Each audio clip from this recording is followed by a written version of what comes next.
সুপ্রিয় দর্শক, স্বাগত জানাচ্ছি আজকের সম্পাদকীয়তে। আমি তাজওয়ার মাহমিদ। জীবন থাকতে কোনো স্থানীয় সরকার নির্বাচন হবে না বলে মন্তব্য করেছেন বিএনপি নেতা ইঞ্জিনিয়ার ইশরাক হোসেন। তার ভেরিফাইড ফেসবুক পেজে তিনি আরও বলেছেন, আমাকে কবরে পাঠিয়ে তারপর করতে পারলে করবেন। নির্বাচন প্রশ্নে জাতীয় নাগরিক কমিটি ও জামায়াতে ইসলামীর অবস্থান বিএনপির ঠিক বিপরীতমুখী। তারা আগে স্থানীয় সরকার নির্বাচনের পক্ষে। এদিকে নির্বাচন সংস্থার কমিশন সুপারিশে বলেছেন, জুনের মধ্যেই স্থানীয় সরকার নির্বাচন সম্ভব। দুপক্ষেই নিজ নিজ অবস্থানে অনড়। নির্বাচনমুখী রাজনীতির হালচাল নিয়ে আজকের সম্পাদকীয় জীবন বাজিয়ে নির্বাচন। আর এ নিয়ে আলোচনার জন্য স্টুডিওতে উপস্থিত আছেন মাসুদ কামাল, সিনিয়র সাংবাদিক, এবং ব্যারিস্টার আসাদুজ্জামান ফুয়াদ, সাধারণ সম্পাদক, এবি পার্টি। দর্শক, আপনারা এই আলোচনায় অংশ নিতে পারেন। এই জন্য আপনাদের ফোন করতে হবে টেলিভিশনে দেখানো নাম্বারে। এছাড়া ফেসবুকের মাধ্যমে আপনাদের মন্তব্য পাঠাতে পারেন আমাদেরকে। আলোচনার শুরুতে জানিয়ে দেবো এখনকার প্রধান শিরোনামগুলো। ডাকাতি, ছিনতাই, ধর্ষণের প্রতিবাদ, শিক্ষার্থীদের কঠোর ব্যবস্থা না নিলে স্বরাষ্ট্র উপদেষ্টার পদত্যাগ দাবি, অপরাধীদের ছাড় না দেওয়ার হুঁশিয়ারি জাহাঙ্গীর আলমের।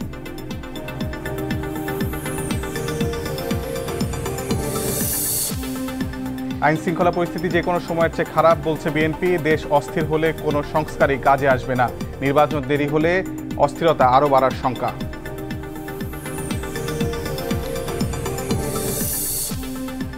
চলতি সপ্তাহে আসছে তরুণদের রাজনৈতিক দল। বাড়তে পারে শীর্ষ পদের সংখ্যা। নেতৃত্বের প্রতিযোগিতা থাকলেও বিভক্তি নেই দাবি নেতাদের।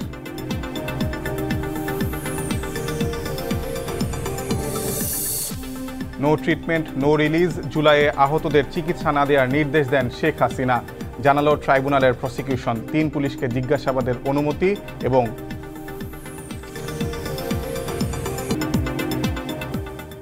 আমরা আলোচনায় আসতে চাই প্রথমেই রাজনীতিবিদ হিসেবে ব্যারিস্টার ফুয়াদ, আপনার কাছে জানতে চাই যে স্থানীয় সরকার নির্বাচনের প্রয়োজনীয়তাটা আপনারা কতটা দেখেন জাতীয় নির্বাচনের আগে?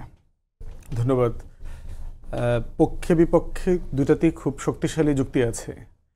স্থানীয় সরকারের ব্যাপারে প্রথম কথা হচ্ছে যে বাংলাদেশের ইতিহাসে আমরা এমন একটা সময় আছি যখন কেন্দ্রে এবং স্থানীয় সরকারে আমাদের কোনো নির্বাচিত প্রতিনিধি নাই।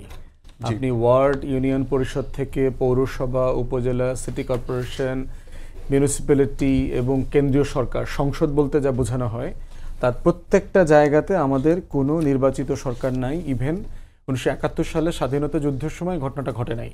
যুদ্ধের সময় আপনার পঞ্চায়েত ছিল, এবং যারা ইতিহাস পড়েছেন তারা দেখেছেন যে পাকিস্তান আর্মি কিন্তু এই স্থানীয় প্রশাসনিক যে পদবিগুলো ছিল, স্থানীয় প্রতিনিধিদেরকে দিয়েই কিন্তু আপনার শান্তি কমিটি বানিয়েছে, রাজাকার বাহিনী বানিয়েছে। এই বাহিনীগুলো তাদেরকে দিয়ে বানিয়েছে। অতএব এই যে পঞ্চায়েতে বন্দোবস্ত ব্যবস্থাপনাটা কিন্তু 71 সালে ফাংশনাল ছিল। কিন্তু এই যুদ্ধের মধ্যে যে জিনিসটা ছিল সেইটা আজকে 53 বছর পরে নাই। এবং এটার কনসিকোয়েন্সটা কি দেখেন? কনসিকোয়েন্স হচ্ছে আমরা যারা সারা বাংলাদেশে বিভিন্ন জেলাতে, উপজেলাতে মিটিং করছি, সফর করছি, আমরা যে কমন জিনিসগুলো শুনছি সেটা হচ্ছে সিম্পলি কোনো সেবা নাই।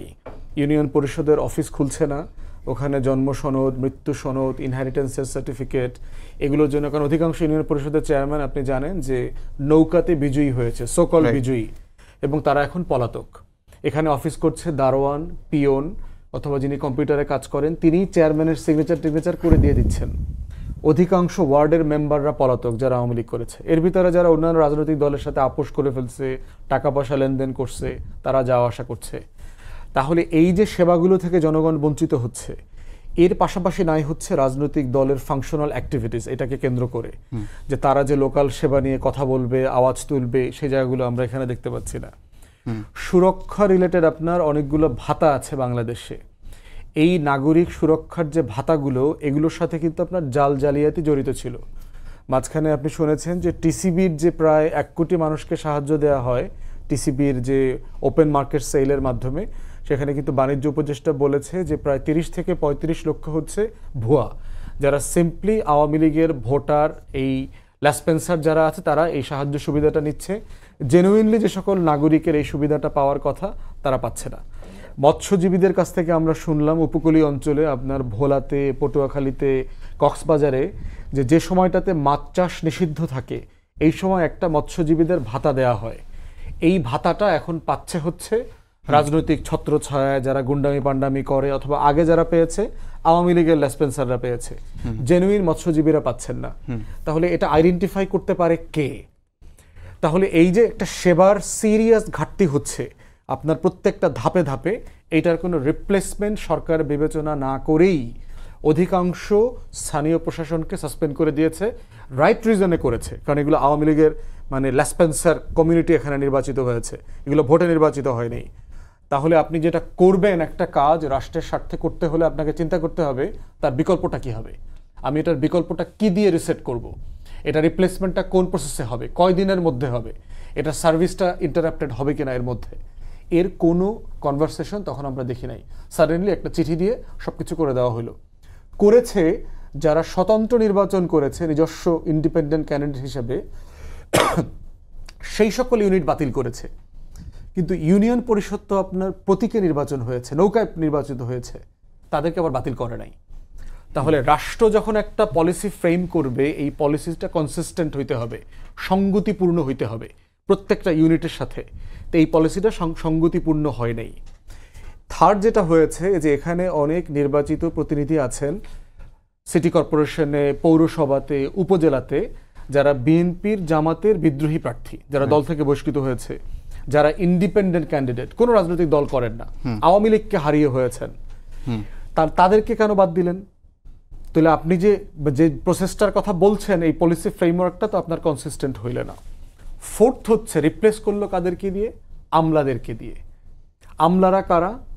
যারা গত 16 বছর ধরে এই আওয়ামী ফ্যাসিবাদের দালালিপনা, দোসরিপনা করেছে, 80% ধরেন। তাদেরকে আপনি মিনিস্ট্রিতে একটা জব আছে, এক্সট্রা জব হিসাবে সিটি কর্পোরেশন দিলেন, একটা পৌরসভা দিলেন। সে তো মিনিস্ট্রির কাজে অধিকাংশ আমলারা সিনসিয়ারলি করে না, নিষ্ঠার সাথে করে না, সততার সাথে করে না। তাহলে সে জনগণের কাজটা কিভাবে করবে? সৎ আমলাও যদি হয়, এই আমলার পক্ষে কোন বাড়িতে কয়টা গরু আছে এবং রাতের বেলা কোন গরু চুরি হয়েছে সেটা জানা, 2টার সময় যদি ওই মানুষটা ফোন দেয়, সাহায্য চায়, এই সাহায্যটা তো আমলাকে দিয়ে করানো সম্ভব। ধন্যবাদ। বিকল্প যুক্তিটা দেখেন যে এখন আমি আপনার কাছে আসবো, এটা হলো পক্ষের যুক্তি আর কি, যারা নির্বাচন চাচ্ছে, আমি পরের স্লটে বলবো আর কি। মাসুদ কামাল ভাই, আপনি আসলে এই একই প্রশ্ন যে স্থানীয় সরকার নির্বাচন যে আগে চাচ্ছেন জাতীয় নাগরিক কমিটি এবং জামায়াতে ইসলাম বিশেষ করে বড় রাজনৈতিক দলের মধ্যে, আপনি এই বিষয়টাকে কিভাবে দেখেন? আবার একই মানে বিপরীতমুখী অবস্থানে আছেন বিএনপি, তারা কোনোভাবেই স্থানীয় সরকার নির্বাচন জাতীয় নির্বাচনে আগে চায় না। আপনি কিভাবে দেখেন পুরো বিষয়টা? আমি আসলে ফুয়াদ ভাইয়ের কথাগুলো শুনতেছিলাম, ওনার বিকল্প যুক্তিরও শোনার আগ্রহ আছে, শুনতে চাই পক্ষে বিপক্ষে দুটাই। আর আমার নিজের একটা অবস্থান আছে এখানে, আমি কে কি চায় না চায়, বিএনপি কি চায় অথবা আপনার জামাত কি চায়, এটা নিয়ে আমি অতটা বদার নেই, কারণ সরকারও তো কিছু একটা চায়, সরকার কি চায় সেটাই হবে। তো আমার নিজের একটা অপিনিয়ন আছে। সরকারও উপদেষ্টা আসিফ মাহমুদও স্থানীয় সরকার নির্বাচন আগে যাচ্ছে।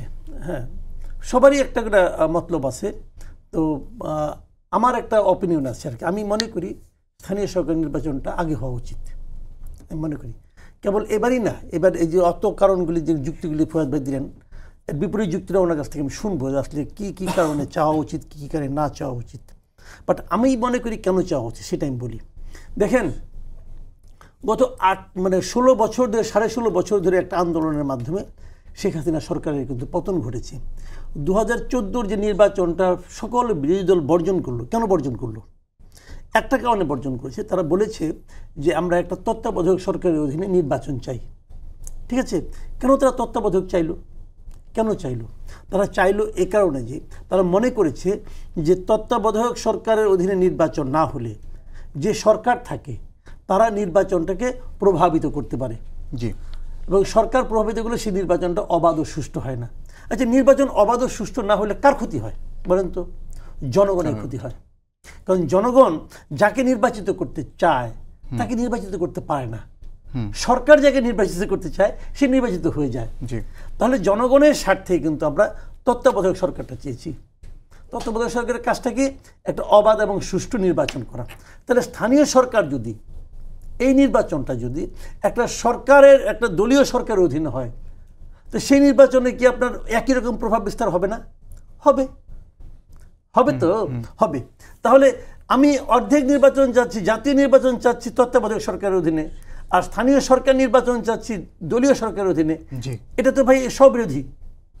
আমি মনে করি বাংলাদেশে যতদিন পর্যন্ত জাতীয় সংসদ নির্বাচন তত্ত্বাবধায়ক সরকারের অধীনে হবে, ততদিন পর্যন্ত স্থানীয় সরকার নির্বাচনও একটা তত্ত্বাবধায়ক নির্দলীয় সরকারের অধীনে হওয়া উচিত।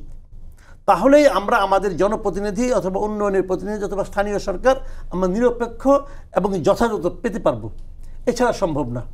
এখন বিএনপি বলছে, তারা যেমন আপনি একজনের মন্তব্য বলেন শুরুতেই, জীবন থাকতে স্থানীয় সরকার নির্বাচন হতে উনি দেবেন না। ভাই কেন দেবেন না? বিএনপির নেতাদের প্রত্যেক দিনের এই বক্তব্যগুলো আমি পড়ি, এ পর্যন্ত কোনো একজন নেতার মুখে আমি জানতে পারি নাই ওনারা কেন স্থানীয় সরকার নির্বাচন আগে হতে দেবেন না। কারণটা কি? মানে একটা লজিক তো থাকবে, লজিকটা কি কেউ বলে না। লজিকটা কি বলেন দেখি, কি লজিক তারা বলছে? মানে ফুয়াদ ভাই নিশ্চয়ই না, আমি ফুয়াদ ভাই লজিক ওই সবাই ছিলেন আমি যে বিএনপির প্রথম লজিকটা চাচ্ছি। ঐক্যমত কমিশনের যে সভা, সেখানে বেরিয়ে কিন্তু বিএনপি পন্থী অনেক নেতা, বিএনপি এবং 12 দলীয় জোটের পক্ষ থেকে বলা হয়েছিল যে এই মুহূর্তে যদি স্থানীয় সরকার নির্বাচন দেওয়া হয় তাহলে দেশে একটি গৃহযুদ্ধের মতো পরিস্থিতি তৈরি হবে। কেন হবে? যদি স্থানীয় সরকারের গৃহযুদ্ধ হয় তাহলে তো জাতীয় সংসদ নির্বাচনের সময় আরেক গৃহযুদ্ধ হবে। সমস্যাটা কি? বরঞ্চ আমি তো মনে করি এটা যদি কম গুরুত্বপূর্ণ হয়, এটা হয়ে যাক। এটা হলে কি হবে? এই ইলেকশন কমিশনের সক্ষমতাটা একবার প্রমাণ হবে। কোনটা বেশি ইম্পর্টেন্ট? বেশি ইম্পর্টেন্ট জাতীয় সরকারটা।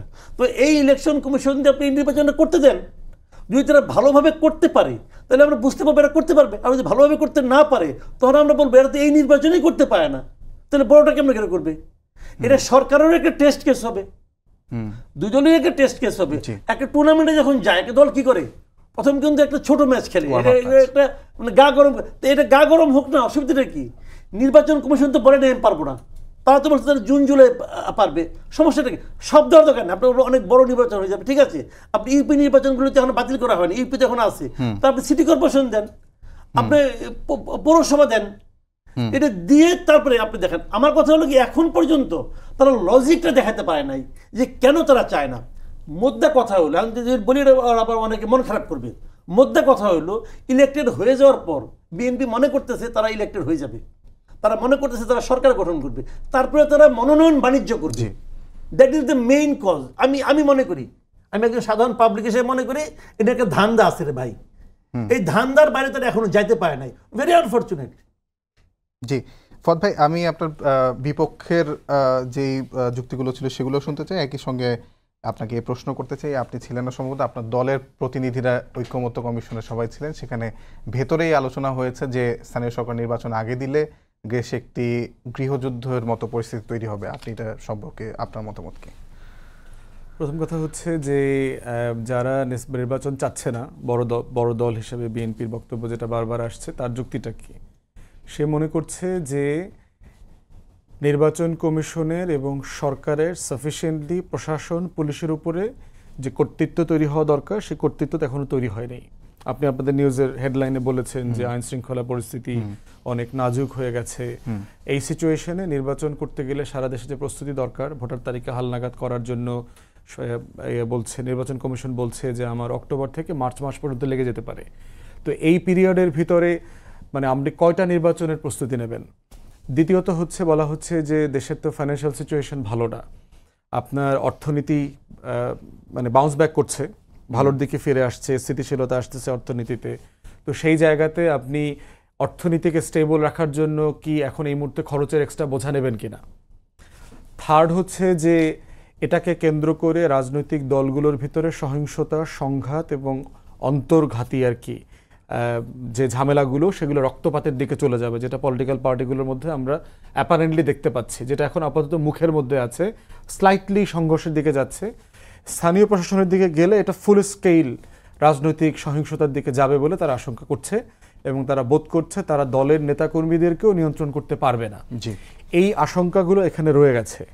তো সেক্ষেত্রে যেহেতু অন্তর্বর্তীকালীন সরকারের একটা সম্মতির ভিত্তিতে রাষ্ট্র পরিচালনা করবার একটা জায়গা আছে, এবং তারা এই বার্তাটা পলিটিক্যাল পার্টি ফিল করছে, তার ম্যান্ডেট হচ্ছে জাতীয় নির্বাচন, সংস্কার, বিচার, জাতীয় নির্বাচন, অন্য কোনো নির্বাচন তার ম্যান্ডেটে থাকা উচিত না বলে অনেক রাজনৈতিক দল ফিল করতেছে। এখন সেই বাস্তবতায় আমি কনভিন্স না যে স্থানীয় সরকার নির্বাচন হইলে দেশে আসলে কোনো ধরনের ক্ষতি হবে। এ ব্যাপারে আমি পার্সোনালি ব্যক্তিগতভাবে আমি কনভিন্স আছেন। ডিফারেন্ট কারণে হইতে পারে, কারণ যেই যুক্তিতে বলা হচ্ছে যে স্থানীয় নির্বাচন হওয়া উচিত না, তার প্রত্যেকটা যুক্তি জাতীয় নির্বাচনের ক্ষেত্রেও প্রযোজ্য। তো যেই স্বরাষ্ট্র উপদেষ্টা স্থানীয় প্রশাসন নির্বাচনের সময় আইন শৃঙ্খলা রক্ষা করতে পারবে না, শুধু জাতীয় নির্বাচনের সময় পারবে না। যেই নির্বাচন কমিশন ভোটার তালিকা স্থানীয় নির্বাচন করবার জন্য হালনাগাদ করতে পারবে না, সে জাতীয় নির্বাচনের সময় পারবে না। যেই নির্বাচন কমিশন সারা বাংলাদেশে একই দিন, আর স্থানীয় প্রশাসনের সুবিধা আছে, আপনি ফেজ আউট করে নির্বাচন করতে পারবেন। ঢাকা বিভাগে করলেন, 2টা জেলায় করলেন, 4টা জেলায় করলেন, 10টা জেলায় করলেন, 3টা সিটি কর্পোরেশনে করলেন। অবশ্য স্থানীয় সরকার যে সংসদ কমিশন হয়েছে তারা অবশ্য সব একযোগে করার সম্ভবত একটা সুপারিশ দিয়েছে। ওইটা প্র্যাকটিক্যাল হয়তো নাও হইতে পারে, যদি আপনি বোধ করেন যে ইলেকশন কমিশনের ক্যাপাসিটি কম্প্রোমাইজড হয়ে গেছে ফর জেনুইন রিজন। আপনি যখন একটা কম্পিউটার 16 বছর ধরে টাইপ করবেন না, তখন আপনার আঙ্গুলেও জং ধরবে, কম্পিউটারের কিবোর্ডেও জং ধরবে। এই রাষ্ট্র তো 16 বছরে কোনো নির্বাচন করে নাই, সে লুটপাট বাটপারি করছে। অতএব নির্বাচন কমিশনের সক্ষমতাও তো প্রশ্নবিদ্ধ হয়ে গেছে। আপনি তাকে যদি সব লজিস্টিক্স দিয়েও দেন, তারপর তো সে ল্যাপটপ চালাতে পারবে না, কারণ ল্যাপটপটা 16 বছর ওপেন করা হয়নি। অতএব আপনার সক্ষমতা সম্পর্কে আপনি জানেন না, আপনার ভোটার তালিকা সম্পর্কে আপনার আইডিয়া নাই, লোকাল প্রশাসন ডিল করতে পারবে কিনা আপনি জানেন নাই, টোটাল অ্যাডমিনিস্ট্রেশন একটা ভালো নির্বাচন করার কোনো অভিজ্ঞতা তার 16 বছরে নাই। আপনি একটা ভালো ডিসিএসপি পাবেন না যারা নির্বাচন করার অভিজ্ঞতা আছে, ভালো ডিস্ট্রিক্ট রিটার্নিং অফিসার পাবেন না। তো সেই ক্ষেত্রে বরং জাতীয় নির্বাচনটাকে ফ্রি ফেয়ার করবার জন্য এই স্থানীয় প্রশাসন নির্বাচনটা করতে পারলে সবার জন্য মঙ্গলজনক। এবং বটম লাইন কি, দিন শেষে জিতবে কারা? এখানে অধিকাংশ স্থানীয় প্রশাসন নির্বাচনে বিএনপির প্রার্থী জিতবে। অতএব সেইখানে বিএনপির আশঙ্কার কোনো জায়গা তো আসলে আমি জেনুইনলি দেখতে পাচ্ছি না। আচ্ছা, তার যে পপুলার ভোট, বিএনপিকে চ্যালেঞ্জ করার মতো তো ইনফ্যাক্ট কোনো ইয়ে নাই, কোনো পলিটিক্যাল পার্টি তো নাই। বিএনপির প্রার্থীরাই যদি বেশি জেতে, বা যদি আমরা এই ধারণায় করে থাকি, তাহলে আসলে বিএনপি কেন চাচ্ছে না? বিএনপির একটা আশঙ্কা আছে, অন্যরা যে চাচ্ছে তাতে তাদের লাভ কি? অন্য ছোট দল, জাতীয় নাগরিক কমিটি হোক বা জামায়াত তুলনামূলক বড় দল, এবি পার্টি চাচ্ছে। ঠিক যে কারণে নাগরিক কমিটি, সরকার সম্পর্ক, কিংস পার্টি, এই যে আলোচনাটা হচ্ছে, ধারণা করা হচ্ছে বিএনপি পার্টিকুলারলি তার যেহেতু একটা 111-এর ট্রমা আছে, সে বোধ করছে যে আমি আবার একটা 111-এর ট্র্যাপে পড়তে যাচ্ছি কিনা, যে স্থানীয় সরকার নির্বাচন ফেজ আউট করতে করতে দেখা যাবে জাতীয় নির্বাচনটা আরও পিছিয়ে যাবে, হয়তো নেক্সট ইয়ার ডিসেম্বরে চলে যাবে। তো সেক্ষেত্রে তার ওই ট্রমাটা তাকে ট্রিগার করে বারবার আর কি। তো সেইটা একটা বড় কারণ আমার, এবং সেক্ষেত্রে আমি বোধ করি যে বিএনপির এই ইলেকটোরাল ট্রমাটাকে সম্মান করা উচিত। অন্তর্বর্তীকালীন সরকার যদি স্থানীয় প্রশাসন নির্বাচন করার সিদ্ধান্ত নেয়ও, সেখানে বিএনপিকে অনবোর্ড রেখে বিএনপিকে কনভিন্স করি এটা করা উচিত বলে আমি মনে করি। আদারওয়াইজ আমাদের যে গণতন্ত্রের যাত্রাটা সেটা কালেকটিভলি আবার হোঁচট খাবে। জি, ওয়ান্ডারফুল। মাসুদ কামাল ভাই, আপনার কাছে আমি এই প্রশ্নটা একটু অন্যভাবে করি, যে এটা কি এমন মনে হয় যে বেশি সবল দল যেটা বা বেশি শক্তিশালী দল যেটা, তাদের সঙ্গে ছোটোখাটো দল বা কম্পারেটিভলি ছোট দলের মধ্যে এক ধরনের মনস্তাত্ত্বিক জায়গায় একটু ফারাক আছে, মানে বড় দল চাচ্ছে না? শুনেন, বিএনপি আসলে কেন চায় এই জিনিসটা আমি আসলে খোঁজার চেষ্টা করছি। আমি নিজে অনেক কিছু মনে করি, বাট আমার তো এই মনে করাটা কি, আমি তো বিএনপির কোনো তথ্যের উপর নির্ভর করে মনে করছি না, এটা আমার মনের কথা। কারণ আমার দুষ্ট মন হলে আমার দুষ্ট চিন্তা আসবে, কাজে সেটা তো আমি বলে লাভ কি। কিন্তু বিএনপি কি চায় আমি বিশ্বাস করেন, ফুয়াদ ভাই দেখছেন কিনা যাই না, বিএনপির কোনো নেতার কথায় কিন্তু এখন পর্যন্ত আমি কোনো লজিক পাই নাই। তারা কোনো লজিক দেয় না, খালি বলে জান দিয়ে দেব। ভাই, তার জান কি এত কম মূল্যবান? এই জন্য আচ্ছা, একটা কথা আপনি আমাকে বলেন, যে যুক্তিটা আপনি দিলেন যে আইন শৃঙ্খলা পরিস্থিতি সমস্যা হতে পারে, এখনো নিয়ন্ত্রণ নাই, অমুক নেই, সব মানলাম। তাহলে ভাই আপনারা অগাস্ট মাসে নির্বাচন চাইছিলেন কেন? এটা বলেন তো। অগাস্টে কি জাতীয় নির্বাচন বিএনপি চায় নাই? তো কেমন চাইল? হিসাব করে নাই। আজকে সম্ভবত মানে বিএনপি নেতারা এভাবে বলেছেন যে জাতীয় নির্বাচন যত দেরি হবে দেশে আইন শৃঙ্খলা পরিস্থিতি তত খারাপ হবে। মানে কি, আজকে যদি গভর্নমেন্ট বলে যে আমি জাতীয় নির্বাচন জুলাই মাসে দিতে চাই, বিএনপি সবচেয়ে আগে হাততালি দিব, যে আমি খুশি, তাহলে তখন এই আইন শৃঙ্খলা সিস্টেম নিয়ে সমস্যা হবে না ভাই? তখন তো হবে। যে ওইটা যদি আপনি না পারেন, তো এইটা আপনি পারবেন না কেন? এটা পারবেন। আসলে অন্য জায়গায় খেলাটা আমি একবার মানে আগের পার্টিকে তো আমি বলেও ফেলেছি শেষ দিকে। মূল জিনিসটা কি জানেন? আসলে মুখে অনেক কিছু বলে, মনে বলে না। যত কথাই বলেন আপনি, এই যে এত কিছু করতেছে, মূল বিষয়টা এরকম যে আমি যখন ক্ষমতায় যাব সব আমি নিব, সব আমি নিব। এই মানসিকতাটা থেকে উঠতে হবে উপরে। কেন আপনি চাচ্ছেন না? আপনি দলীয়ভাবে নির্বাচনটা কেন করবেন? যদি বিএনপি ক্ষমতায় যায়, যদি স্থানীয় সরকার নির্বাচন করে, বিরোধী দল একটাও পাবো নাকি? একটাও পাবো? বিএনপি আর বিএনপি বিদ্রোহী দাঁড়াবো সবাই এখানে। তখন তো প্রশাসন চলবো বিএনপির ইচ্ছা অনুযায়ী। যত কথাই বলেন, বিএনপি ক্ষমতায় থাকবে এবং বিএনপি একটা অসাধারণ নির্বাচন করে ফেলাবে, এটা তো আমি বিশ্বাস করি না আমার অভিজ্ঞতার কারণে। পারে নাই তো বিএনপি কখনো। বিএনপি ক্ষমতায় থাকতে কোনো একটা নির্বাচনকে করতে পারছে যে নিয়ে বিতর্ক হয় নাই? মাগুরা নির্বাচন তো ক্ষমতা থাকার কারণে হয়েছে। এমনকি দেখেন বিচারপতি রৌফের মতো একটা অসাধারণ লোক, তাকে আমি পার্সোনালি চিনতাম, আমার সঙ্গে তার ওনার খুব ভালো সম্পর্ক, খুবই সৎ লোক ভাই, মারা গেছেন উনি, খুবই সৎ লোক, আমার জেলায় বাড়ি, ময়মনসিংহে বাড়ি ওনার, মানে খুবই সৎ লোক রে ভাই, আপাত মস্তক একটা সৎ লোক। সেই লোকটা এত ভালো একটা নির্বাচন করলো 91, মাগুরা পারলো না কেন? একই লোক তো, পারলো না কেন? পারলো না এই কারণে তখন একটা সরকার ছিল যার পলিটিক্যাল গভর্নমেন্ট, পারে না রে ভাই। এই দেশের ইতিহাসটা বলে না। কাজেই আপনি আগে, এখন হলে সমস্যাটা কি আমি এটা বুঝি না, সমস্যাটা কি? সরকার যদি সাহস পায় তাহলে তাদের কোনো জীবন দেওয়ার ইচ্ছা হয়, এটা আমি বুঝি না। মানে এখন হলো কি জানেন, কেউ একজন বিএনপির নেতা বলছে এটা হবে না, অতএব বাকি সবাই সভাসদ যারা আছে, বাকি যারা আছে সবাই আরো জোরে, কে কার চেয়ে জোরে বলতে পারে, যেন যে বলতে পারে তারেক রহমানের কাছে অথবা অন্য কারো কাছে, দেখেন আমি কিন্তু জীবন দেওয়ার কথা বলছি, তার মানে আমার ত্যাগটা বেশি দলের জন্য। ভাই এই সমস্ত রাজনীতি না নাই বাংলাদেশে এখন, আর এটা বুঝতে হবে তাদের। জি, আপনি একটা কথা বলছিলেন যে বিএনপি যে নির্বাচিত হয়ে যদি আসে তাহলে আপনি বিশ্বাস করেন না যে তারা স্থানীয় সরকার নির্বাচন ফ্রি অ্যান্ড ফেয়ার ভাবে দিবে, অন্য কেউ যদি আসে তারাও পলিটিক্যাল কোনো, বাংলাদেশে পলিটিক্যাল কোনো গভর্নমেন্ট খুব ভালো নির্বাচন বাংলাদেশে করবে এটা আমি বিশ্বাস করি না। আমি করি না এই কারণে, আমার অভিজ্ঞতার কারণে করি না। আমি এখন পর্যন্ত আমি বাংলাদেশের সবগুলি নির্বাচন দেখছি, আমার অভিজ্ঞতা বলে যে বাংলাদেশে পলিটিক্যাল গভর্নমেন্টের আন্ডারে কোনো ফ্রি অ্যান্ড ফেয়ার নির্বাচন হয় না। দুই একটা হয়ে থাকলে এটা ব্যতিক্রম, কিন্তু সাধারণত হয় না। জি, ফদ ভাই আপনার কাছে আমার প্রশ্ন সেটা হলো যে স্থানীয় সরকার উপদেষ্টা যিনি আছেন, ছাত্র প্রতিনিধি থেকে উপদেষ্টা হওয়া আসিফ মাহমুদ সম্প্রতি বলেছেন যে যারা গণহত্যার সঙ্গে, আওয়ামী লীগের যেসব নেতা গণহত্যার সঙ্গে জড়িত না তারা স্থানীয় সরকার নির্বাচন করতে পারবেন, যারা গণহত্যার সঙ্গে জড়িত তাদের বিচার হবে। এটা আসলে পিক অ্যান্ড চুজ করবে কিভাবে? যদি স্থানীয় সরকার যে সংস্কার কমিশন তারা বলছে জুনের মধ্যে নির্বাচন সম্ভব, যদি জুনের মধ্যেই নির্বাচন করা হয় তাহলে এই অল্প সময়ের মধ্যে কিভাবে কে কাকে সার্টিফিকেট দেবে যে এই গণহত্যার সঙ্গে জড়িত ছিল, গণহত্যার সঙ্গে জড়িত ছিল না? দেখেন, এই প্রশ্নটা রিজলভ করার জন্য হচ্ছে এটা হলো একটা মাইক্রো কোশ্চেন, বিষয়টা হলো একটা ম্যাক্রো কোশ্চেন, যে আসলে আওয়ামী লীগ প্রশ্ন গণ অভ্যুত্থান পরবর্তী বাংলাদেশে আমরা রিজলভ কিভাবে করব, ইটস এ বিগ কোশ্চেন। যে আওয়ামী লীগ জাতীয় পার্টি 14 দলীয় যে মাফিয়া যারা 24-এর গণ অভ্যুত্থানের পরাজিত শক্তি, তাদেরকে আপনি কি প্রসেসে রিজলভ করবেন? এই রিজলভ করার প্রসেসে তার রাজনৈতিক প্রশ্ন আসছে, তার নির্বাচন করার পক্ষে বিপক্ষের প্রশ্ন আছে, তার আপনার বিচারের প্রশ্ন আছে, তাদের লুটপাটের ইতিহাসের প্রশ্ন আছে, অনেকগুলো বিষয় সেখানে জড়িত। এবং আপনাদের এখানেও আমি এই প্রশ্ন রিজলভ করার জন্য গণতদন্ত কমিশনের কথা বলেছি, বিভিন্ন জায়গায় শুরু থেকে বলেছি, আগস্ট মাস থেকে বলেছি টানা, যে আওয়ামী লীগ প্রশ্ন রিজলভ করতে হবে ঐক্যমতের ভিত্তিতে এবং গণমতামতের ভিত্তিতে।